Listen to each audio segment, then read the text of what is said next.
E amém.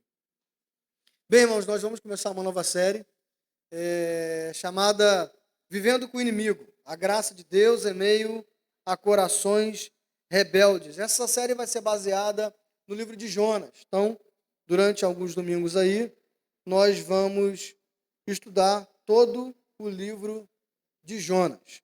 Hoje, nós vamos começar com Jonas capítulo 1. Já convido você a abrir sua Bíblia lá. Jonas capítulo 1. Versos 1 a 6. Jonas, capítulo 1, versos 1 a 6.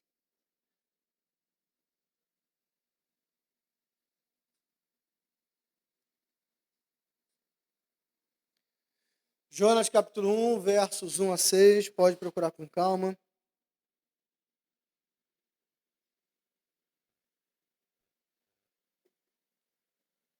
Diz assim: A palavra do Senhor veio a Jonas, filho de Amitai, com esta ordem: vá depressa à grande cidade de Nínive e pregue contra ela, porque a sua maldade subiu até a minha presença. Mas Jonas fugiu da presença do Senhor, dirigindo-se para Tarsis. Desceu à cidade de Jope, onde encontrou um navio que se destinava àquele porto. Depois de pagar a passagem, embarcou para Tarsis para fugir do Senhor. O Senhor, porém, fez soprar um forte vento sobre o mar, e caiu uma tempestade tão violenta que o barco ameaçava arrebentar-se. Todos os marinheiros ficaram com medo, e cada um clamava ao seu próprio Deus. E atiraram as cargas ao mar para tornar o navio mais leve. Enquanto isso, Jonas, que tinha descido ao porão e se deitara, dormia profundamente. O capitão dirigiu-se a ele e disse: Como você pode ficar aí dormindo? Levante-se e clame ao seu Deus. Talvez ele tenha piedade de nós e não morramos. Bem, o tema desse sermão essa noite é: quando nossa desculpa parece legítima. Vou repetir. Quando a nossa desculpa parece legítima. E para introduzir, eu vou ler para vocês aqui um trecho, né? Não riam do pastor, o pastor gosta. Se rir, eu vou pedir para fogo descer do céu. Eu vou ler para vocês aqui um trecho de O Senhor dos Anéis. Tolkien, homem cristão, homem de Deus, evangelizou C.S. Lewis. Tá? C.S. Lewis estava distante do evangelho, evangelizou. C.S. Lewis só voltou para Jesus por causa de Tolkien. Então, deixa um motivo para vocês não rirem de mim. Antes, deixa eu colocar vocês aqui no cerne da questão. O Senhor dos Anéis é um dos muitos livros que Tolkien escreveu. Tá? Tolkien era um filólogo, ou seja, especialista em línguas antigas, e ele era professor de Oxford. E aí ele traduziu muitos trabalhos das línguas antigas. E o que isso é interessante? Que grande parte das línguas antigas, elas não tinham livros sobre cultura, antropologia ou teologia. Elas contavam os contos. E aí, então, por ser filólogo e traduzir grande parte desses materiais, Tolkien era um homem que conhecia praticamente todo tipo de lenda, todo tipo de mito antigo. E como cristão, ele adaptou esses mitos, escreveu um mundo, uma mitologia, que mudou o pensamento literário do século XX e também do XXI, inserindo também a moral e a ética cristã dentro disso. Você vai entender por quê. Tolkien fala que existe um mundo que foi criado por um Deus, Eru Ilúvatar. É muito nerd falar o nome, né? Caramba, é vergonhoso. Mas aí houve uma rebelião e uma espécie de anjo se volta contra esse Deus e tenta corromper agora a humanidade. Né? Um desses homens se chama Sauron, para quem viu o filme vai identificar. E quando ele está perdendo a guerra, ele cria um anel chamado de Um Anel. E nesse anel ele coloca parte do poder dele, ele cria outros anéis, ele distribui para os reis, dos homens, dos anãos, não é anões, é anãos, porque não é anão que tem nanismo, é anão da mitologia nórdica, e aí, vergonhoso mesmo, né, gente? E aí ele dá também para os elfos. E aí ele distribui parte desse poder no anel dele, parte desse poder nos outros anéis, com a intenção de corromper o coração dos homens. E aí, numa guerra, ele tem os dedos decepados, esse anel que está na mão dele cai, e aí o corpo dele se esvai, porque como parte do poder estava no anel, o corpo dele não se sustenta e ele continua um ser maligno espiritual. E aí um rei humano chamado Isildur pega esse anel e no lugar de destruir esse anel na montanha da perdição, que é o único fogo que derreteria esse anel, ele coloca no dedo e esse anel corrompe ele. E ele é emboscado e morto, e esse anel fica perdido durante muito tempo, e um hobbit chamado Sméagol o encontra, coloca no dedo e também é corrompido. Ele assassina um homem para conseguir esse anel, e aí ele se esconde. E nessa dele se esconder, um outro hobbit chamado Bilbo Bolseiro encontra um anel, é corrompido durante muitos anos, e como herança passa esse anel para o sobrinho dele, Frodo. Depois dessa vergonha pública, chegamos ao ponto do livro. Agora, Frodo recebe esse anel e ele ganha uma missão. Você tem que destruir esse anel. Só que esse anel tem um problema. Qual o problema desse anel? Ele corrompe a sua alma até te matar. Esse é o problema do anel. E aí, deixa eu para o livro, senão eu vou contar aqui, a gente vai acabar o culto, eu vou continuar. Deixa eu ler aqui o trecho para vocês. E aí tem um trecho que Frodo, quando ele descobre que ele tem que destruir esse anel e que ele nunca mais vai ter a mesma vida, porque esse anel vai corromper tanto o coração dele que vai gerar uma doença na alma dele que nunca mais vai ser curada. E ele se lembra de Sméagol, que pega o anel, perde e o seu tio encontra. E nessa hora ele amaldiçoa o Sméagol. Ele fala, maldito o Sméagol, ele tinha que ter morrido. E ele fala, uma pena meu tio Bilbo ter encontrado ele na caverna e não ter tirado a sua vida. E aí, chegamos ao ponto. Dei o contexto para vocês, quase igual a pregação. E aí Gandalf, um mago, que é também um anjo, tá, na mitologia de Tolkien, fala o seguinte, da pena que ele fala de uma pena do Bilbo não ter matado o Sméagol. Fala, pena foi a pena que segurou a mão de Bilbo para não matar Sméagol. A pena e a compaixão de não golpear sem necessidade. E ele foi bem recompensado, Frodo. Tenha certeza de que ele teve tão poucos danos devido ao mal e escapou por fim, porque começou sua posse do anel desse modo, com pena. Lamento, disse Frodo, mas estou apavorado e não sinto nenhuma pena de Gollum, que também é o mesmo nome de Sméagol. Você não viu? Interrompeu Gandalf. Não, eu não quero vê-lo, retrucou Frodo. Não consigo compreender você. Quer dizer que você e os elfos os deixaram continuar vivo depois de todos os seus feitos horríveis? Seja como for, agora ele é tão mau quanto o anel. Ele merece a morte. Merece, imagino que merece. Muitos que vivem merecem a morte, e alguns que morrem merecem a vida. Você pode dá-la a eles? Então não seja ávido demais para conferir a morte em julgamento, pois nem mesmo os mais sábios conseguem ver todos os fins.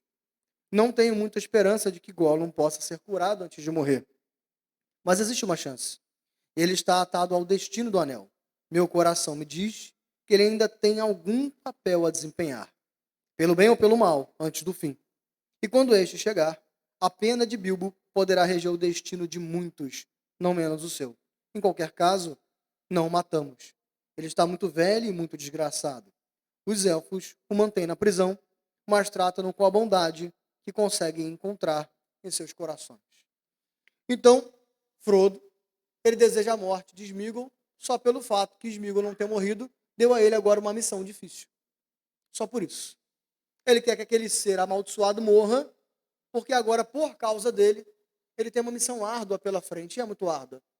E Gandalf fala, esse dilema que você está falando, todo mundo tem. Existem pessoas boas que morrem pra gente antes do tempo, existem pessoas más que estão vivas. E você é muito pequeno. Quem é você para dizer que alguém deve morrer ou ficar vivo? Então pega o anel e continua a missão adiante. Por que eu estou trazendo essa história para cá, diante de todo esse contexto que eu trouxe para você? A desculpa de Frodo parecia legítima, porque a missão que ele tem agora é muito árdua. E a missão que ele tem agora vai trazer uma marca para a vida dele que nunca mais vai ser recuperada. E nós, muitas vezes, temos desculpas que aos nossos olhos igualmente parecem legítimas. Porque nós conseguimos, como Frodo, apontar o inimigo, nós conseguimos, como Frodo, apontar as desgraças que o inimigo traz para as nossas vidas, e nós conseguimos apontar as consequências malignas que elas trazem aos nossos corações. Mas, diante de Deus, nenhuma desculpa é justificável. E no decorrer da história, dando spoiler para vocês, o anel só pôde ser destruído porque quem era a única pessoa que sabia o caminho? Gollum, aquele que não foi morto por Bilbo. Bem, diante desse contexto aqui, o que é que Jonas tem a dizer sobre isso para a gente? Bem, Jonas ele era um profeta que ele nasceu no norte. Nesse período Israel já estava dividido, tá? Então tinha sul, que era Judá, capital Jerusalém, que continuou sendo governada pelos descendentes do rei Davi, e ficou ali a tribo de Judá e parte da tribo de Benjamim. As outras 10 tribos e meias vão para o norte, que continua se chamando Israel, e a capital é Samaria. Jonas nasce no norte e prega no norte. Amós e Oséias são contemporâneos dele, e esse período da missão de Jonas é aproximadamente 800 a 750 anos antes de Cristo. E nesse período que Jonas prega, os assírios, tá? Irmãos, entendam, toda vez que eu falar assírios, você pode vincular os ninivitas. Tá? Por quê? Porque a Assíria ela era um país, e Nínive era a capital desse país. E naquela época, muito difícil você falaria sobre o país em si, não sobre a cidade. Por quê? Porque não existia essa distribuição que nós temos hoje, né, político-geográfica. As discussões e separações na época eram mais por cidades. Eram o que eles chamavam de cidades-estados. A cidade ela era mais poderosa que o país. Por exemplo, quando você fala da Grécia, daqueles contos antigos, você fala de Atenas, você fala de Esparta, mas todos esses países eles eram gregos, eram cidades-estados da Grécia. Então, Nínive era uma cidade-estado da Assíria. E a Síria ela tinha sido uma grande potência há cerca de 100 anos antes, agora perdendo lugar para os egípcios. E Jonas sabia que os assírios eles eram extremamente perversos, porque eles gostavam de torturar. Eles eram criativos para isso. Eles espancavam uma pessoa, amarravam ela num pedaço de couro cru, costuravam e deixavam no deserto para que ela desidratasse enquanto tivesse vida. Eles espancavam uma pessoa, crucificavam, amarravam ela inteira, costurando o corpo dela aos membros e deixavam só uma mão livre para que eles pudessem cumprimentar todas as vezes que passavam ali. Então, é daí para pior. Os ninivitas, né, que fazem parte do povo assírio, eles eram perversos, torturadores e impiedosos. E agora vem Deus e fala, olha Jonas, prega para os ninivitas. Ele sabia a capacidade maligna que os ninivitas tinham. A desculpa de Jonas parecia legítima. E não só isso. Oséias, contemporâneo de Jonas, já tinha profetizado a destruição dos ninivitas. Então o que Jonas pensa? Eu vou fugir para que a promessa de destruição de Nínive chegue antes de eu chegar lá. E aí está resolvido o problema. E aí, por causa disso, ele pensa em fugir. E Jonas foge. Foge porque a sua desculpa, aos seus olhos, era legítima. Só que todas as vezes que nós baseamos a nossa vida em desculpas que parecem legítimas, nós trazemos para as nossas vidas consequências muito, muito graves, das quais Jonas teve a infelicidade e a felicidade de nos ensinar. Quais são elas? Primeiro, quando a nossa desculpa parece legítima, nós fugimos. Segundo o livro de Reis, capítulo 14, fala para a gente da história de Jonas. Jonas ele já exercia um ofício profético dentro de Israel antes de ir pregar aos ninivitas. Jonas, na verdade, no Antigo Testamento, ele é o único profeta enviado a pregar fora de Jerusalém ou fora da Samaria. Então ele já pregava já. E a fama de Jonas é que ele era um homem nacionalista. Na época dele existia um rei chamado Jeroboão II, que ele era violento, ele fazia algumas campanhas violentas, e Jonas inclusive apoiava a soberania de Israel em meio a campanhas violentas. E ele era um homem, então, nacionalista. Mas ele não queria pregar a outro povo que, de igual forma, era nacionalista e fazia campanhas violentas. Então, para isso, o que ele faz? Ele foge. No lugar de Nínive, ele pensa em ir para Tarsis. Tarsis era a região extremamente oposta. Pensa na região mais longe que você conhece. Essa era a concepção de Jonas. Para a cultura dele, Tarsis, que era basicamente aos pés da Espanha, era a possível região mais longe que ele poderia chegar. Então ele foge intencionalmente. Ele vai para Jope, de Jope ele pega um navio e pensa, eu vou para o mais longe possível, na direção oposta. Assim meus inimigos vão morrer, e assim os meus inimigos não serão salvos. E a gente vê Jonas falar isso pelo menos 2 vezes para Deus. No finalzinho da carta, do livro, a gente vê ele reclamando com Deus, eu não vim porque eu sabia que você ia salvar essa gente. É muita cara de pau, né, gente? É muita falta de vergonha. Senhor, eu fugi, porque se eu viesse, o Senhor ia salvar o povo. É por isso que eu fugi. E aí, achando que a sua fuga era legítima, ele foge. E aí Jonas já ensina algumas coisas para a gente aqui. Por quê? Porque todas as vezes que nós achamos que as desculpas que nós temos na nossa vida, elas são legítimas, o que é que nós fazemos? Fugimos. Não é verdade?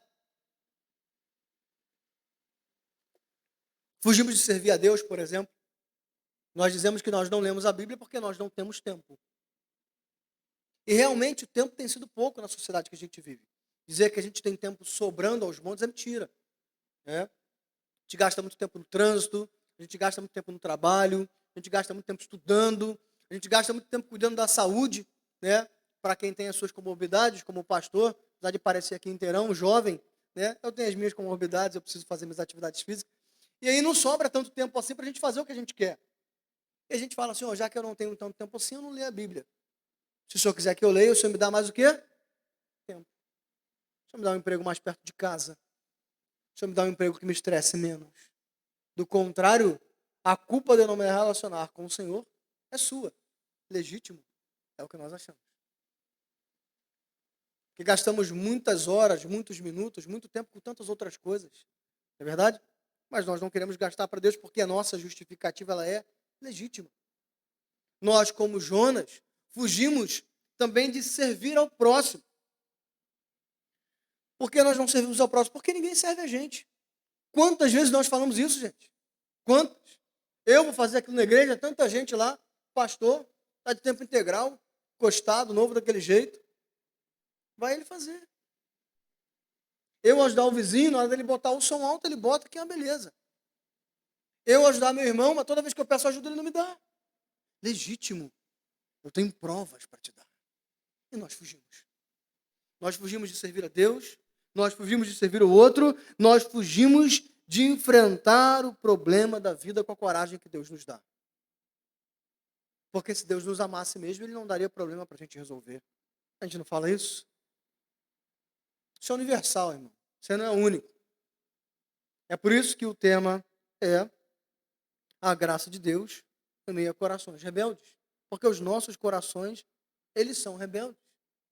Jonas reclamava dos ninivitas, mas ele estava sendo tão pecador quanto.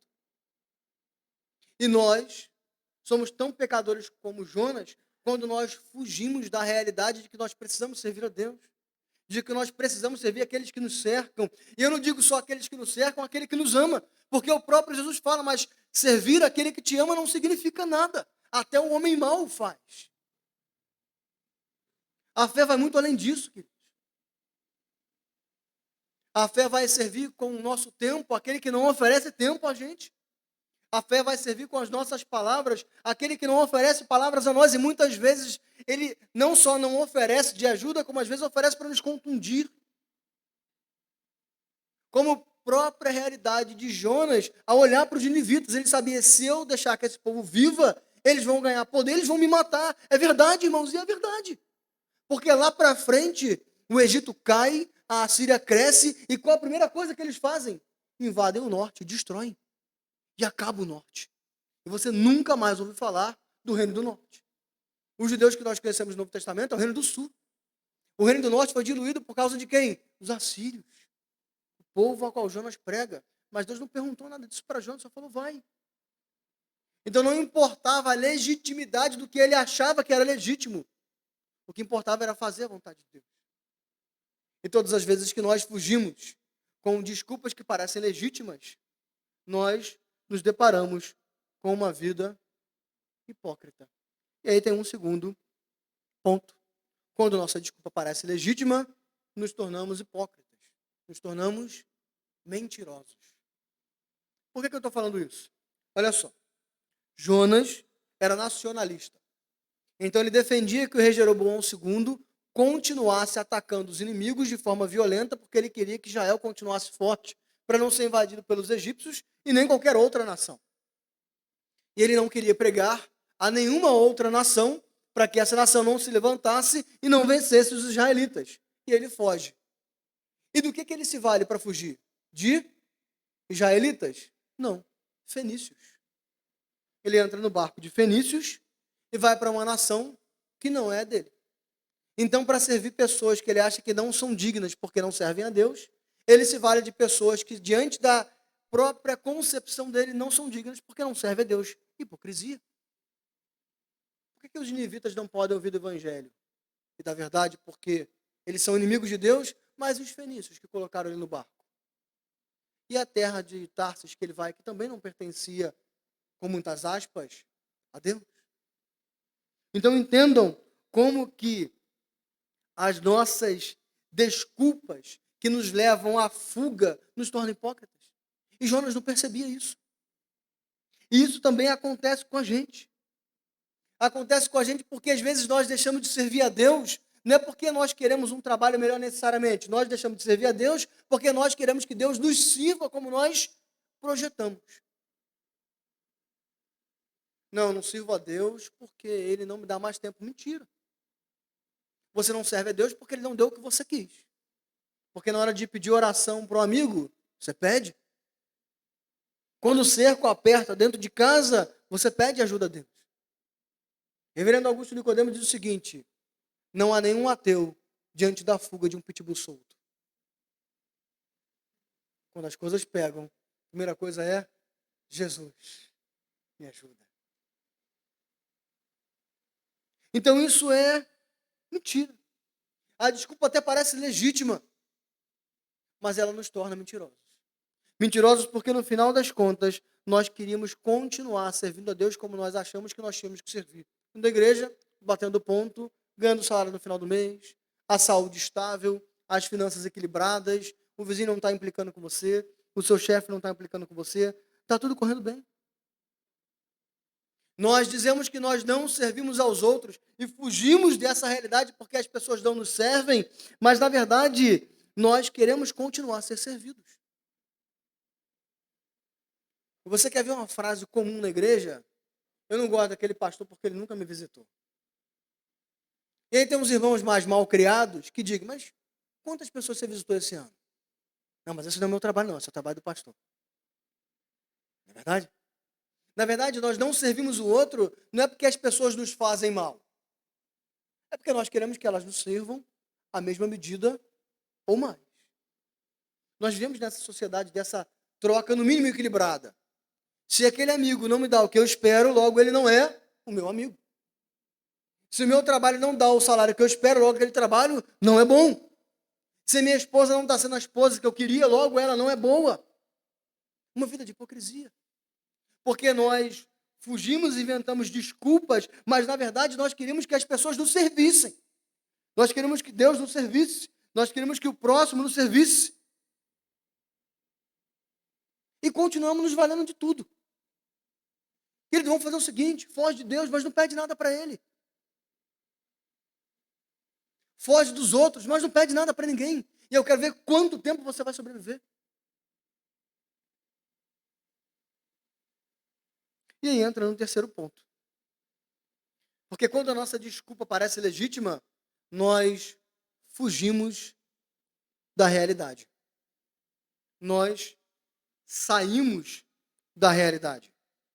Porque olha só, Jonas, volta a dizer, era um homem nacionalista.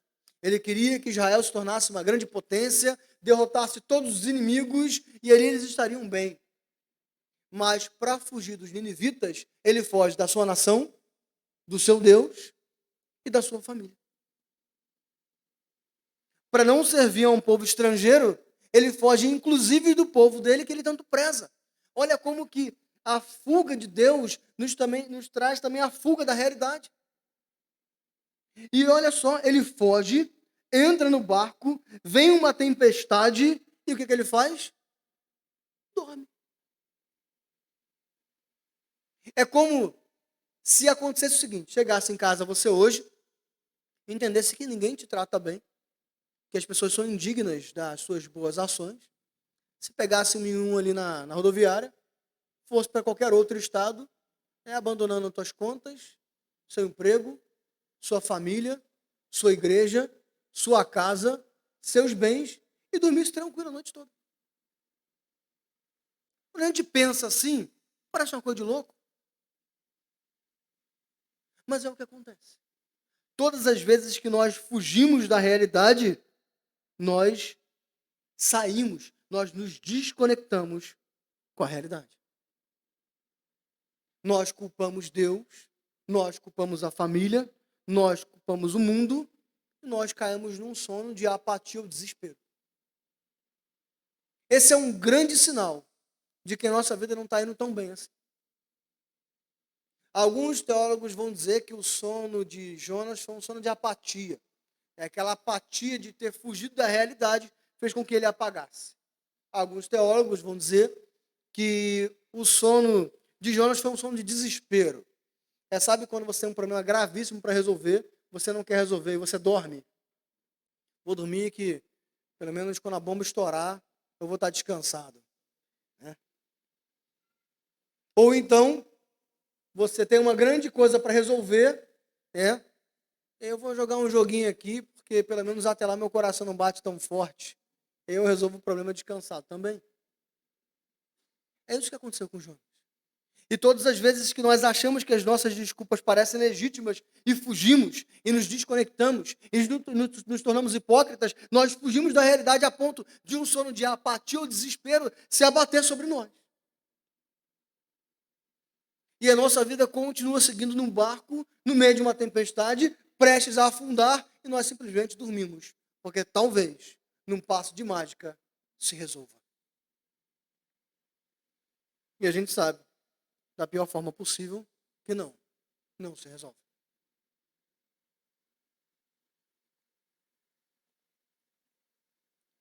E a quarta lição que Jonas nos ensina, quando a nossa desculpa parece legítima, é que quando nós fugimos e nos tornamos hipócritas e nos desconectamos com a realidade, nós trazemos sofrimento ao nosso redor.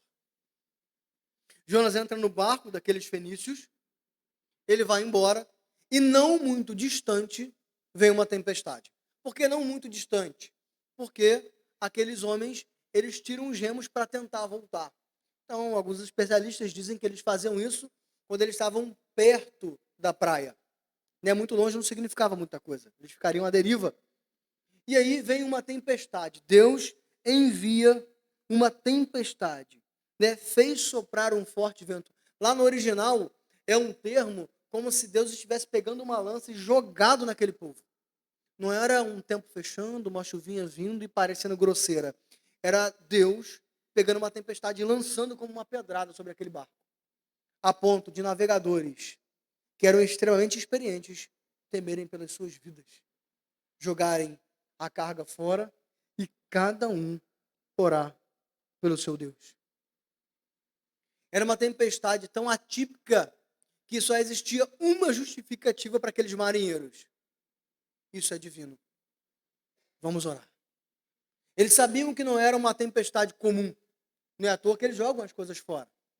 Eles sabiam que não era uma tempestade comum, não é à toa que eles colocam um remo na água. Eles sabiam que não era uma tempestade comum, não é à toa que eles acordam todo mundo para orar. Cada um ore ao seu Deus. Eles pouco se importavam com o que Deus ia responder. Lembra o que Augusto Nicodemo falou? Não existe ateu diante de um pitbull solto. E aí, a tempestade vem. E Jonas agora está colocando a sua vida em risco, a vida daqueles marinheiros em risco, e a vida da família daqueles marinheiros em risco. Por causa de um homem, está todo mundo em risco. Quando a nossa desculpa parece legítima, nós fugimos das nossas responsabilidades. E tempestades terríveis, irmãos, chegam na nossa vida. E o problema é que ela não chove só sobre as nossas cabeças. Ela chove sobre a cabeça de todo mundo que está à nossa volta. Quando nós permitimos que o tempo mau ou o mau tempo cheguem à nossa casa, a nossa família também sofre. Quando você se distancia de Deus, quando você distancia-se das suas responsabilidades na vida, você não sofre sozinho. Quando você negligencia o seu trabalho e você é mandado embora, a insegurança bate no coração de todo mundo.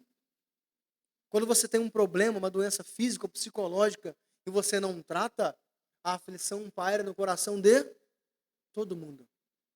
Quem não tem aquele parente em casa que sabe que ele é uma bomba relógio? E que toda vez que alguém liga do telefone dele, você pensa, tomara que não tenha acontecido pior. É o tempo mau. Todas as vezes que nós negligenciamos a verdade em Deus, a vida em Deus, por causa de justificativas que parecem plausíveis, nós fazemos com que a nossa casa passe por tempestades terríveis. Todas as vezes que nós negligenciamos as nossas responsabilidades na sociedade, nós permitimos com que tempestades alcancem pessoas que não deveriam ser alcançadas. O reverendo Diego falou sobre isso aqui agora na EBD. Quando nós somos péssimos patrões, nós podemos destruir a vida emocional e financeira de muita gente. Quem não teve um patrão ruim que fez você parar num tratamento psicológico ou psiquiátrico? A gente conhece algumas histórias assim. Patrões ruins que fez você desestabilizar tanto que te tornou um marido ruim, uma esposa ruim, um pai ruim, um filho ruim. Quando nós somos profissionais ruins, nós às vezes trazemos desequilíbrio para a empresa que nós trabalhamos a uma medida que nós não percebemos. Eu trabalhei numa empresa uma vez, num setor que tinham 6 profissionais. E o supervisor que geria, ele geria tão mal que em um ano nós tivemos que recontratar 10 profissionais. Repusemos o setor quase 2 vezes. Agora imagina o custo de tempo, de dinheiro. Para quem não sabe, a carga tributária de um profissional é quase a mesma carga tributária do salário dele. E aí você tem que mandar embora, e aí tem que treinar, e aí treina outro, e aí faz entrevista, e aí inscreve no INSS e paga a carga tributária para 2 meses depois ele ir embora. Por quê? Porque você é um mau empregado e não geriu bem o setor. Quando nós somos colegas de trabalho ruins, nós podemos trazer o tempo mal para pessoas das quais nós não deveríamos. Quem nunca sofreu por causa de um amigo de trabalho covarde, mentiroso, que gosta de passar a perna no outro?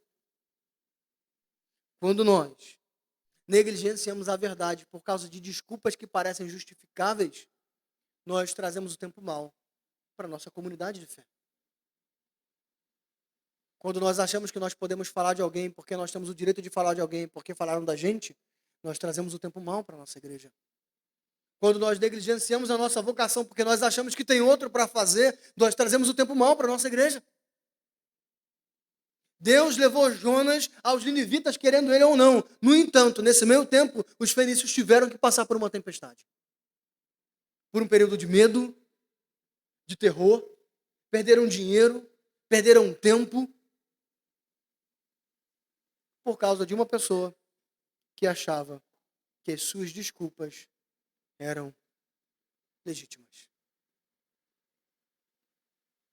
Todas as vezes que nós vivemos achando que as nossas desculpas são legítimas, nós só trazemos dor para nós e para aqueles que nos cercam.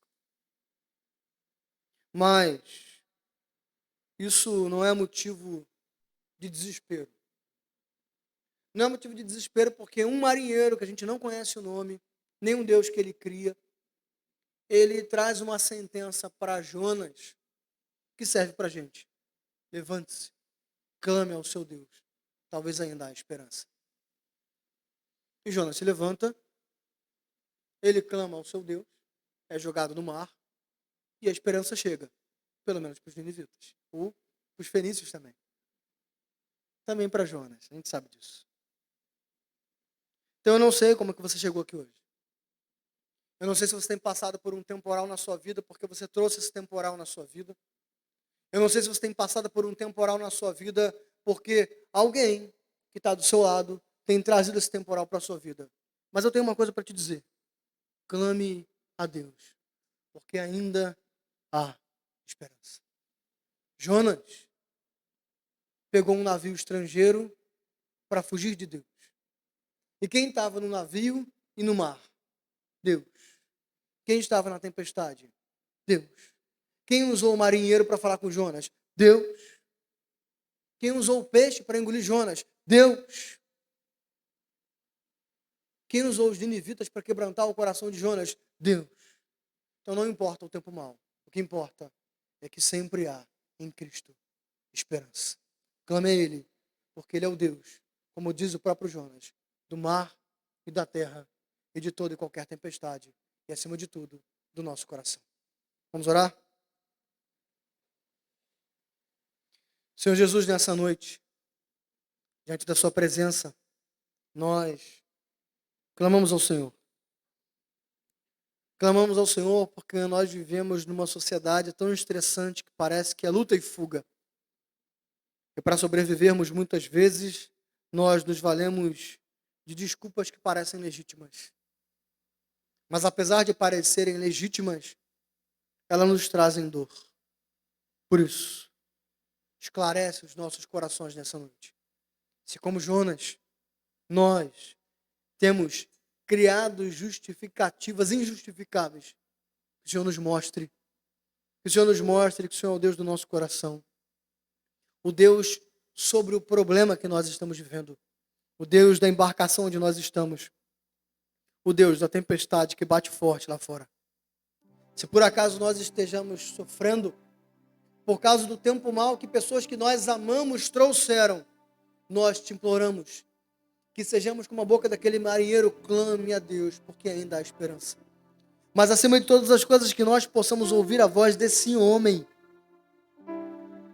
e saibamos que ainda há esperança. O Senhor é o Deus sobre o mar, sobre a terra, sobre os problemas. Jonas, quando chegou no barco, viu Deus. Quando caiu no mar, viu Deus.